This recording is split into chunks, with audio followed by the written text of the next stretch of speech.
Silakan subscribe Cerita Cinta YouTube channel. Terima kasih. Flashback. Malam ini Kadek muntah banyak sekali, membuat pakaian gadis itu kotor semua.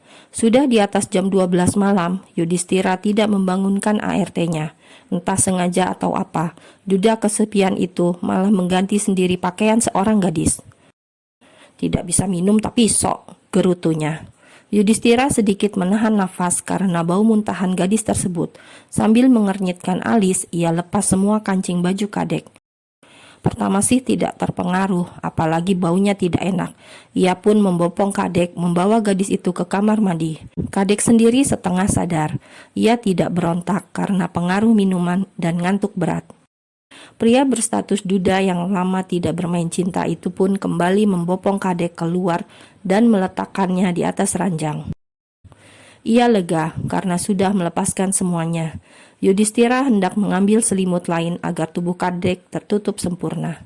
Setelah ia mendapatkan kain selimut yang baru, ia mendatangi Kadek lagi. Tapi gadis itu malah merentangkan kaki dan tangannya lebar, membuat handuk yang tadi menutup sempurna seketika terbuka.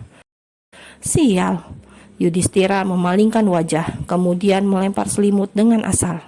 Bluk! Saat ia akan meninggalkan kamar, terdengar suara selimut dilempar. Yudhistira hanya mendesis, kemudian segera keluar. Saat akan menutup pintu, matanya tidak sengaja melihat Kadek yang bergulung di ranjang sampai tepi. Sedikit lagi, gadis itu pasti jatuh. Tidak bisakah dia diam saja? Yudhistira kembali masuk dan mendekati ranjang. Ia dorong tubuh Kadek dengan paksa dan bersiap pergi, sebab lama-lama di sini sepertinya sangat bahaya. Pak, Yudhistira kaget. Kadek sudah bangun dan kini menatapnya. Di mana ini? Apa ini hotel? Gadis itu mulai merancau tidak karuan. Tidurlah. Yudhistira mau kabur, apalagi Kadek sudah bangun. Tidur?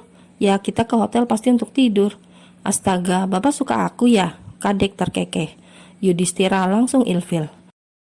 Bapak mau kemana? Melihat Yudhistira pergi, Kadek langsung bangun. Dengan sempoyongan, ia menghampiri Yudhistira. Pluk! Mau kemana? Bisik Kadek sembari memeluk Yudhistira dari belakang, membuat pria itu tertegun sesaat. Lepaskan, atau kau akan menyesalinya, sentak Yudhistira mengingatkan. Aku lihat Bapak tidak pernah memiliki kekasih. Kenapa? Apa perceraian membuat Bapak jera? Kenapa tidak membuka hati? Banyak wanita di luar sana yang antri. Kadek terus saja bicara, membuat Yudhistira kesal. Ini yang terakhir, lepaskan, ujar Yudhistira marah. Baiklah bosku yang super galak, ucap Kadek tersenyum seperti orang stres. Ini karena dalam pengaruh minuman. Gadis itu kemudian berlari kecil, lalu berhenti tepat di depan Yudhistira, membuat pria itu menutup mata. Yudhistira mencebik atas apa yang ia lihat. Melihat Yudhistira memalingkan wajah, Kadek merasa terhina. Ia pun mendekat dan menatap tajam pria yang ada di depannya. Ya, meskipun Yudhistira tidak mau menatap balik. Kenapa tidak melihatku? Apa aku seburuk itu? Tidak hanya pekerjaan, apakah tubuhku juga tidak ada bagus-bagusnya? Kadek yang dipengaruhi minuman kembali bicara yang tidak-tidak. Menyingkirlah, aku mau lewat, jawab Yudhistira dengan suara berat. Sepertinya dia juga mencoba menahan sesuatu. Astaga, kau memang konsisten dengan kegalakanmu itu, celoteh Kadek marah. Tapi aku suka, semakin kau jutek, kau semakin menarik, celoteh Kadek lagi. Jangan bicara omong kosong, menyingkirlah. Yudhistira menepis pundak wanita itu sampai Kadek oleng. Mungkin karena kurang sadar membuat tidak bisa menahan keseimbangan tubuhnya sendiri. Bruk, karena berpegangan pada rak, membuat barang-barang di atas rak langsung jatuh. Sedangkan Kadek, ia berpegangan dengan sempoyongan. Yudhistira mendesis kesal, kemudian memapah Kadek. Lain kali jangan pernah minum, sentak Yudhistira marah. Kenapa? Bapak sendiri yang ngajak bukan? Kadek mendongak, menatap mata Yudhistira tanpa kedip. Keduanya malah terdiam saling menatap. Yudhistira sedang mencoba untuk fokus, tapi pemandangan di depannya membuat jengkel. Aku sudah menghindar, tapi kau sepertinya yang terus saja mengusik. Cup, Kadek kaget, matanya terbelalak saat bosnya tiba-tiba menempelkan bibirnya. Kadek langsung menggeleng keras saat sadar apa yang terjadi semalam. Ia masih ingat bagaimana duda itu menempelkan bibirnya. Frustasi, Kadek mengusap wajahnya dan mengacak rambut. Kenapa aku bodoh sekali? Gumam. Kadek merasa putus asa. Ia kemudian bangkit. Semua rasa campur jadi satu. Kau bodoh. Ia merutuk berkali-kali. Setelah dari kamar mandi membasuh wajahnya, Kadek mencari sesuatu. Dilihatnya, bajunya semalam tergeletak dan bau. Ia kembali mendesis kesal, menghentakkan kaki karena frustasi. Klek. Pintu terbuka. Yudhistira muncul dan melempar satu set pakaian wanita. Sepertinya itu baju gadis manja anaknya Pak Duda. Tidak mengucap apapun, Yudhistira langsung berbalik dan menutup pintu. Grrr, Kadek ingin teriak. Setelah berpakaian ganti, ia kemudian membereskan kamar sedikit agar tidak berantakan. Dan satu persatu bayangan kejadian semalam muncul dalam pelupuk mata. Sial! Kadek menyibak selimut dan spray. Ia lega, semalam mereka tidak sampai ke permainan inti. Kemudian ia tersenyum kecut. Ini karena ia muntah lagi. Astaga! Kadek sangat malu, marah, kesal, jengkel pada diri sendiri. Bodoh, dasar bodoh. Tok tok tok, keluarlah. Suara Yudhistira terdengar keras di depan pintu karena Kadek tidak kunjung menampakkan hidungnya. Klok. Makanlah dulu, setelah itu aku antar pulang, seru Yudhistira dingin. Tidak, terima kasih, bajunya nanti saya kembalikan. Kadek buru-buru bergegas pergi. Ia sangat malu setelah mengingat dengan jelas kejadian tadi malam. Masih untung mereka tidak sampai hubungan badan. Jika itu terjadi, Kadek tidak tahu akan ditaruh mana mukanya. Tunggu, Yudhistira menyusul Kadek yang sudah jalan duluan. Kau tidak dengar apa yang aku katakan? Aku antar. Tidak, terima kasih. Kadek yang terlanjur malu langsung mempercepat langkahnya. Ia setengah lari dan keluar dari gerbang rumah bosnya itu. Yudhistira hanya menggeleng melihat aksi Kadek. Apartemen Winda. Kadek pulang ke apartemen dengan perasaan campur aduk. Bahkan saat Winda membuka pintu untuknya, pikirannya malah kosong. Lo semalam tidur di mana? Kemarin bukan baju ini deh. Winda menatap penuh selidik.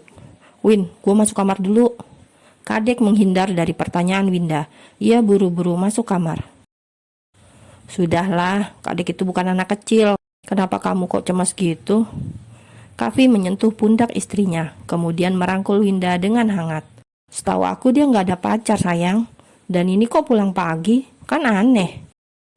Nggak ada yang aneh, mungkin dia sudah punya pacar tapi belum cerita sama kamu. Winda mendesis kesal. Tetap aja aku penasaran. Bumil ini gampang banget penasaran sekarang ya, ucap Kavi kemudian berjongkok. Ia usap perut Winda yang sudah besar itu dan mengajak bicara calon bayi mereka. Kasih tahu sama mama, jangan suka penasaran, gak bagus. Cup, bibir Winda langsung mengerucut. Hal itu semakin membuat Kavi gemas. Nanti dilihat Kadek. Winda menepis lengan Kavi yang terus saja mendesak mau memeluk. Dia di kamarnya, apa kita masuk kamar saja? Kavi mengerlingkan mata. Masih pagi, celetuk Winda kemudian berjalan sambil mengusap perutnya. Sayang, mau kemana? Sebentar, aku mau bicara sama Kadek dulu. Jangan lama-lama. Iya. Winda pun ke kamar Kadek. Ia mengetuk sebelum masuk. Kadek, gue masuk ya. Klak. Winda heran, Kadek malah melamun sedangkan TV dalam kamar menyala. Lo kenapa? Awas kesambet, celetuk Winda kemudian duduk di samping Kadek. Win, ada apa? Cerita ke gue. Gue sepertinya resign aja deh. Loh, kenapa? Apa ada masalah kerjaan? Kadek menggeleng keras. Lalu, nanti gue cerita, jangan sekarang. Dahi Winda langsung mengkerut. Gak asik banget bikin ibu hamil penasaran. Kadek menghela nafas dalam-dalam. Gue sepertinya udah gila. Winda langsung berubah serius. Ada apa? Mungkin gue ada solusi. Apa soal semalam? Tidur di mana tadi malam? Muka Kadek langsung pucat, seolah sedang diinterogasi orang tuanya. Di mana? Kadek menelan ludah. Lo pasti mikir gue udah gila. Jangan berbelit, gue penasaran. Kadek mengusap wajahnya dengan berat, kemudian mulai berani cerita. Dari kejadian di kantor sampai berakhir di ranjang. Gila lo, Dek. Winda menutup mulutnya. Ia tidak mengira Kadek benar-benar bersama Yudhistira, mantan atasannya. Gimana? Gue malu masuk kantor setelah apa yang terjadi. Lo tahu betapa barbar gue semalam. Ya ampun, mau ditaruh mana muka gue, Win? Winda ikut mengusap wajah, kemudian menyentuh perutnya. Tapi lo yakin gak sampai punya dia masuk? Kadek melotot. Enggak, gue masih perawan. Win, gue resign sekarang aja ya. Gue mau tulis pengunduran diri. Lalu, mau kerja di mana? Pikir belakang. Gue malu, sumpah gak bisa begini setelah apa yang terjadi. Aduh, kepala gue mau pecah. Malu, sumpah. Winda yang kasihan malah terkekeh. Mungkin kalian jodoh. Jangan ngawur, ini karena gue minum. Makanya siapa suruh lo minum? Omel Winda. Oke, gue emang salah, 100% salah. Kadek lemas. Ia kemudian melempar tubuhnya di atas ranjang dan merentangkan tangan sambil bergumam kesal.